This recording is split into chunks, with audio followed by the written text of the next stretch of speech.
Mhm. Well, I think you have two very unlikely leaders. Certainly, the United States has never had a president like President Trump before.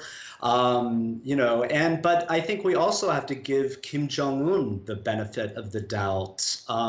He is another kind of leader as well. I mean, if you think about it, unlike his father and his grandfather, Kim Jong-un played no role whatsoever in creating the North Korean system.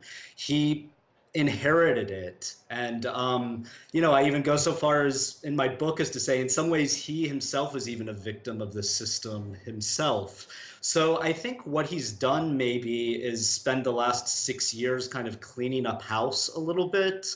We know that in the past week, I believe he fired three of his top military generals, which implies that within the North Korean regime, there's been some dissent about this upcoming meeting with Trump. But he clearly feels that he's in a powerful enough position right now to do this. I'm hopeful that the end effect will be good, not just for the North Korean regime, but especially for the North Korean people, because, that's who we have to think about the most here, I think. A lot of people, I think, thinking about, what could come of this. You're talking about the end effect there. I mean, the photo opportunity from this, I'm sure, is going to be striking, to say the least, in terms of what actually emerges from this. But in terms of something real concrete that comes out of this, is there anything that you expect on that front? Mhm.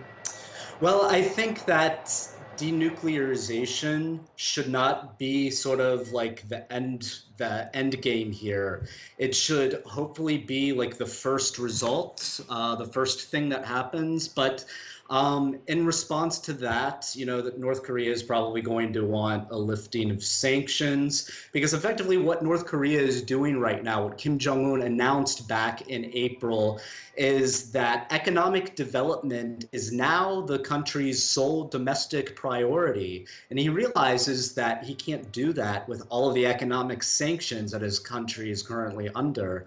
So I think, from both sides, denuclearization should, of course, be the first step.